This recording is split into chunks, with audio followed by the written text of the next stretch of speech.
Thank you, dear Phyllis, and thank you to all of you.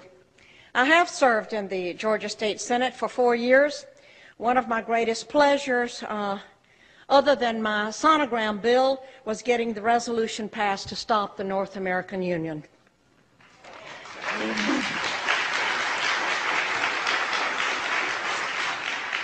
However, for 4 years, I have been confronted with families struggling to remove their children from the clutches of Child Protective Services. I wrote a scathing report last year on the corruption in Child Protective Services, and an update and copies are out on the table. During the last session of the Georgia General Assembly, I introduced Senate Bill 415 relating to juvenile proceedings, and copies of that bill are attached to the report on the tables. The Bill 415 called for the time allotted for the Department of Human Resources to provide emergency care to a child without a court order to be reduced from 7 days to 72 hours. It required a court order to enter the residence of a parent or guardian to seize a child. It called for family court to be open to the public. Confidentiality and secrecy in family court protects the wrong people. It provided that immunity in the system shall not extend to the seizures of children that are found to be in violation, nor to the administration of medication to a child over the objection of the parent or custodian, and it provided the state from applying for obtaining, receiving, or accepting adoption incentive payments under the Federal Adoption and Safe Families Act of 1997. The Department of Child Protective Services has become a protected empire built on taking children and separating families. This is not to say that there are not those children who do need to be removed from wretched situations and need protection. However, my report is concerned with the children and parents caught up in legal kidnapping. Having worked with probably 300 cases statewide and hundreds across the country, and in nearly every state, I am convinced there is no accountability in Child Protective Services. I have come to several conclusions. 2 or 3 are: 1, that poor parents, not always, but oftentimes, are targeted to lose their children because they do not have the wherewithal to hire an attorney and fight the system. That caseworkers and social workers are very often guilty of fraud. They withhold and destroy evidence. They fabricate evidence, and they seek to terminate parental rights unnecessarily. That the separation of families and the snatching of children is growing as the business grows because state and local governments have grown accustomed to having these taxpayer dollars to balance their ever-growing budgets.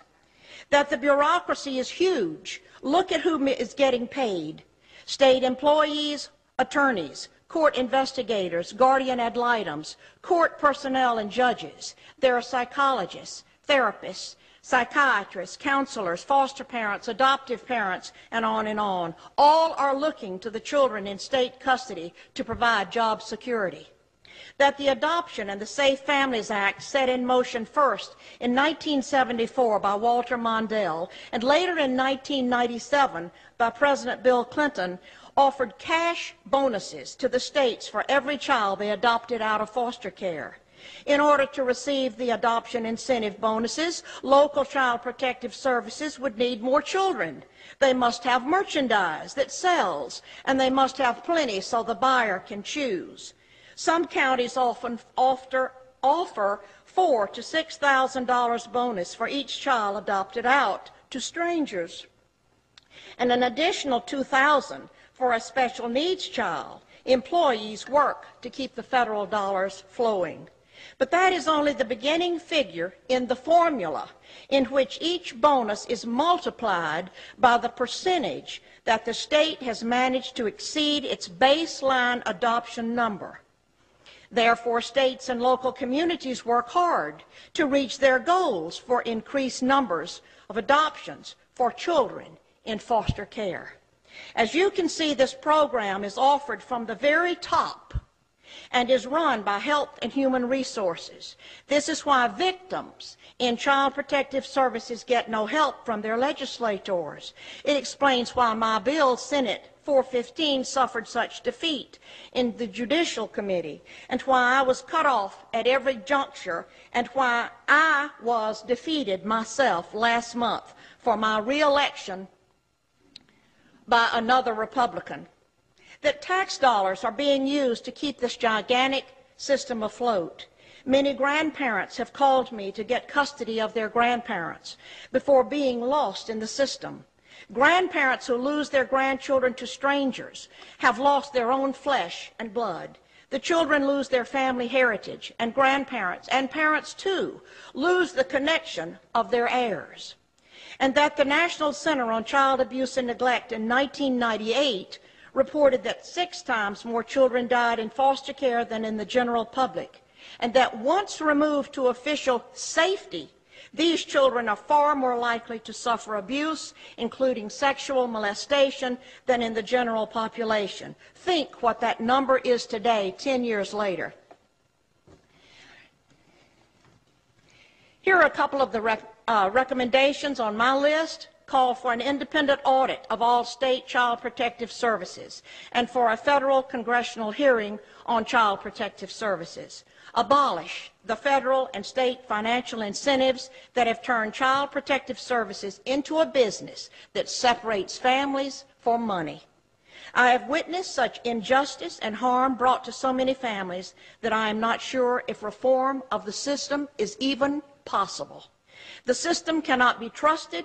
It does not serve the people. It obliterates families and children simply because it has the power to do so.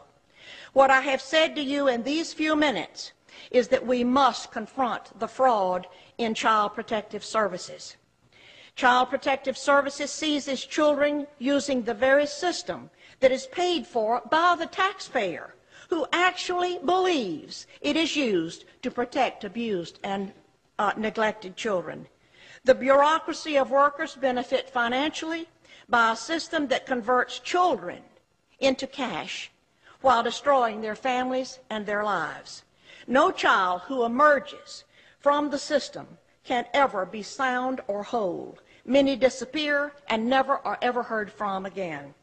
God will not stand for what is happening to our children and our families. His heart beats for these children. He will lift up the downtrodden. What is happening in America regarding child protective services is a criminal political phenomenon, and it must be brought to an end. Please join me in working to help set our children and our families free.